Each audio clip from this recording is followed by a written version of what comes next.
பிள்ளைக்கு 9வது மாசம் தாயே. பேறு காலத்துக்கு பிறந்த விட்டு கூட்டு போறேன். ஏன் பாண்டியம்மா, நீ வாக்கப்பட்டு வந்து 3 மாசம் ஆச்சு, இன்னும் மாங்க அங்க கிடைக்கல? பெருசா ஒரு பிள்ளை பெத்து போடாதா, இல்லன்னா மலடின்னு சொல்லி போடுவாங்க.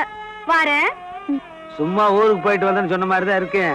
ஆனா போட்டது விச ஊசி இல்ல, வேலை செய்யாம இருக்குமா?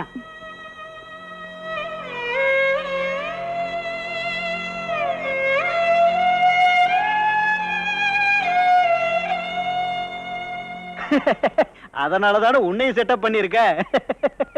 சிரிக்கிறியா நீ? இருடா மகனை, உனக்கு ஒரு ஊசி வச்சுக்கிற, சைடு நடு மாதிரி வேலை செய்ய.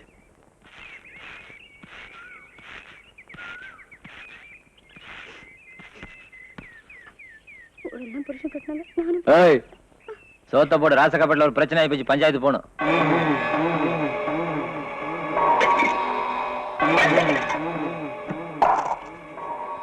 ஏய், சோறு திங்கிறதுக்கு போறியா இல்ல திங்க கூடாதுங்கிறதுக்காக போறியா? கேட்கறேன், வாயில கொள்கடியா வச்சிருக்க, பதில் சொல்ல. ஆமா, வீட்டுல 1000 பிரச்சனை இருக்கு, அதை தீக்கிறதுக்கு துப்பு இல்ல. இவர் போய் ஊர் பிரச்சனையை தீக்கிறாரு. அப்படி என்ன அம்மாளுக்கு தலைக்கு மேல பிரச்சனை ஆகி போச்சான்? என்ன கட்டிக்க துணிமணி இல்லையா, இல்ல சோறு தண்ணி இல்லையா? ஒரு பொண்ணுக்கு புருஷன் வீட்டுல அது மட்டும் கிடைச்ச போதுமா? வேற என்ன வேணும்? காரு வீட்டு மாயக்கா வாக்கப்பட்ட 8 மாசத்துல 2 பிள்ளைய பெத்துட்டா. நீங்க கல்யாணம் பண்ணி வச்சீங்களே மொக்க என்ன? அவர் சம்சாரம் 9 மாசம் புள்ளத்தாச்சி ஆகி பேரு காலத்துக்காக அவ ஆத்த வீட்டுக்கு போயிருக்கா. ஆனா நாம நிறுத்தி, பொம்பளைங்கிறவ தான் வீட்டுல என்ன நடக்குன்னு பாக்கணும். அடுத்த வீட்டை பத்தியே பேசியிருந்தா குடும்பம் விளங்காம போயிரும். ஆமா, அவங்க ஊர் உலகத்துல பொஞ்சாதிய புள்ளத்தாச்சி ஆக்கி தாமலங்கிறத ருசு பண்றான். நான் ஆளை பார்த்து ஆசைப்பட்டவ தானே. அப்ப என்ன கையால் ஆகாங்கறியா? வருஷத்துக்கு ஒரு பிள்ளை உனக்கு கொடுக்க எனக்கு தெம்பு இருக்குடி. நீ சோறு போட்டா தானா திங்கிடுங்கிற ஆசை எனக்கு வரணும். நீ நடந்துக்கிற முறையை வச்சு உனக்கு ஒரு பிள்ளைய கொடுக்கணும் என்ன எனக்கு வரணும். அதை தெரிஞ்சுக்க முதல்ல. உள்ள வேணும் உள்ள.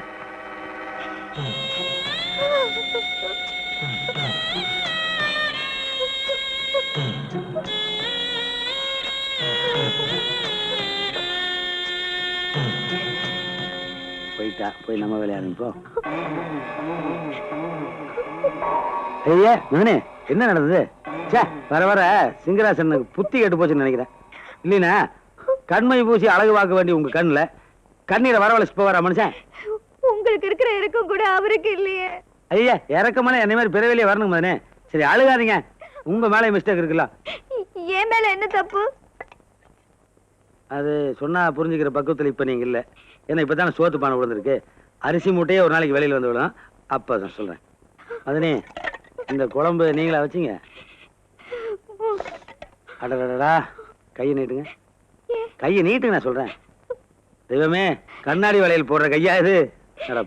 உங்களுக்கு புரியுது, அவருக்கு புரியலையே. அதெல்லாம் புரியாதுங்க, நான் அப்பவே சொல்லி அதெல்லாம் பிற வெளியே வரணும்னே. மதனே, எடுத்து போய் நான் வெளியில உட்காந்து சாப்பிட்டுருக்கேன். வேணாம், நீங்க இங்கே. ஐயோ, நீங்க சங்கடத்தோட அழுதுட்டு இருக்கும்போது நான் எப்படி உங்க முன்னாடி சாப்பிட முடியும்? நான் நாய்ங்க, நான் வெளியிலேயே உட்காந்துக்கிறேன்.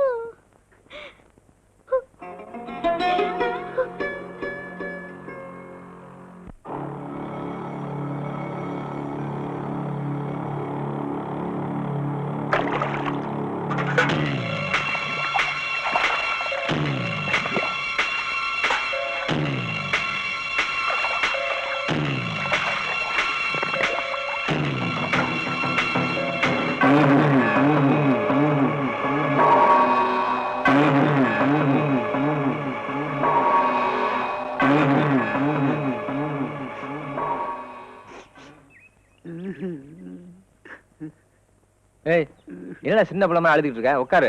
வேணாம் போகணும். உட்காரு. ஆமா, உன்னை பாண்டியம்மாவுக்கு துணையால இருக்கு சொன்னேன். இங்க எதுக்கு வந்த? போகணும், எனக்கு இந்த வேலையை வேண்டாம், நான் ராஜினாமா பண்ணிடுறேன். ஆமா, நீ பாக்குறது மந்திரி உத்தியோகம், ராஜினாமா பண்றான். அவன் வேலை அவனுக்கு பெருசுனே. உன் வேலை உனக்கு பெருசுதான். சரி, என்ன நடந்துச்சு? வேண்டாண்ணா, எதுக்கு நான் வம்பு? அப்புறம் அழுகுற? இல்லைண்ணே, நீங்க கூட பிறந்த ஒரு மாதிரி எங்க மேல எவ்வளவு பிரியமா இருக்கிறீங்க. ஆமா, நாங்களும் பதிலுக்கு எவ்வளவு விசுவாசமா இருக்கிறோம். இப்ப யாரு இல்லைன்னு சொன்ன? ஆனா மதனி இன்னைக்கு என்னை பத்தி தப்பா பேசிச்சுனா. தப்பா பேசினாளா? அவளுக்கு என்னன்னே தெரியல. எப்ப பார்த்தாலும் உங்களை கண்டாலே பிடிக்க மாட்டேங்குது. அன்னைக்கு அப்படிதான் உங்களுக்கு சோறு போட்டதுக்கு சண்டை பிடிச்சா. நீங்க என்ன பாக்குறதுக்கு அடிக்கடி வீட்டுக்கு வந்து போறீங்கல்ல, அதுக்குமே சண்டை பிடிக்கிறா. அதுக்குண்ணா மதனியை விட நீங்க எங்க மேல பிரியமா இருக்கிறீங்களோ, அதனால போடாம. இருந்தாலும் இருக்கும். வா, இன்னைக்கு என்ன ஏதுன்னு கேட்டுருவோம்.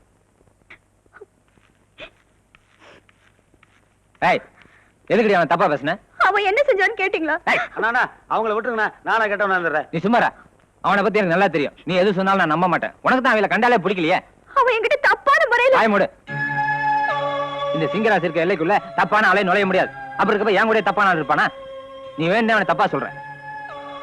டேய், அவன் என்ன சொன்னா இந்த இடத்த விட்டு நகர கூடாது. இங்கதான் இருக்கணும், தெரிஞ்சுக்க. சரி. எப்பயும் கூடமான ஒத்தாசைக்கு அவன் தான் அவன் கூட இருப்பான்.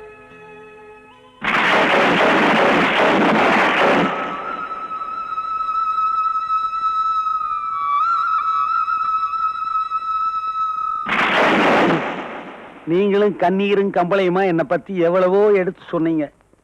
ஆனா அண்ணன் நம்பல பாத்தீங்களா? ஏன் சிறு வயசுல இருந்து நாய் மாதிரி காலையே சுத்தி சுத்தி வந்து நம்ப வச்சிருக்கோம்ல. ஓ, திடீர்னு மேல் எனக்கு ஒரு ஆசை வந்து இனிமேல் வர்றதுன்னு அது ஏற்கனவே வந்துருச்சுல்ல. நான் உன் கையை பிடிச்சி இழுத்தாலும் அதை போய் நீ சொன்னா அவர் நம்ப மாட்டார். ஏன்னா நம்ம நாட்டு ஜனங்க ஃப்ராடுகளை தானே முதல்ல நம்புறாங்க. இந்த மாதிரி எல்லாம் பேசுறதுக்கு உனக்கு அசிங்கமா இல்ல? என்ன ஆச்சுங்க? கல்யாணமான புருஷனை பொண்டாட்டி கிட்ட எப்படி நடந்துக்கணும்னு அவனுக்கு தெரியல.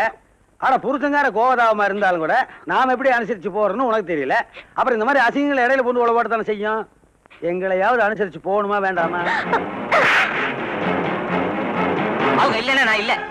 என் உடம்பு உசுறு எல்லாமே அவங்களுக்கு தான். அதுக்கப்புறம் தான் நீ. கட்டிய சொல்லி கஞ்சி காய்ச்சி அவுத்து போற துணியை துவச்சு போறதுக்குலாம் என்னால மரியாதை கொடுக்க முடியாது.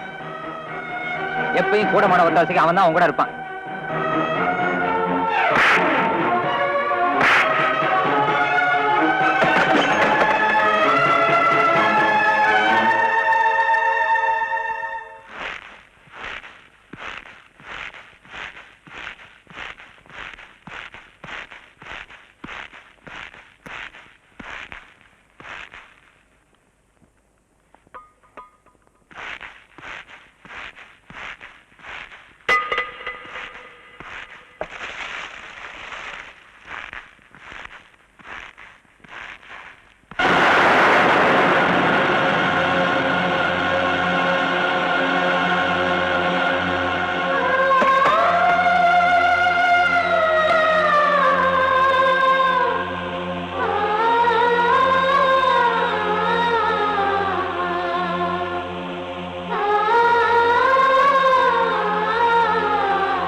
முதலாளி, பாண்டியம்மா செத்தாலும் மட்டும் பத்தாதுங்க, சிங்கராஜ் மேல பழி விழுகணும். அவன் தான் அடிச்சு கொண்டு போட்டானே. நான் ஊருக்குள்ள போய் சொல்லிட்டு வந்துடுறேன். நீங்க என்ன பண்ணுங்க, இனிமேல மாரிமுத்து தான் 8 பட்டிக்கு காவல்காரன்னு தமுக்கு அடிச்சு சொல்லிருங்க. அப்பதானுங்க நான் வந்து 8 பட்டிக்கு ராசாக முடியும். ஐயோ, சிங்கராசன் எங்க மதனி அடிச்சு கொண்டு போட்டாரு.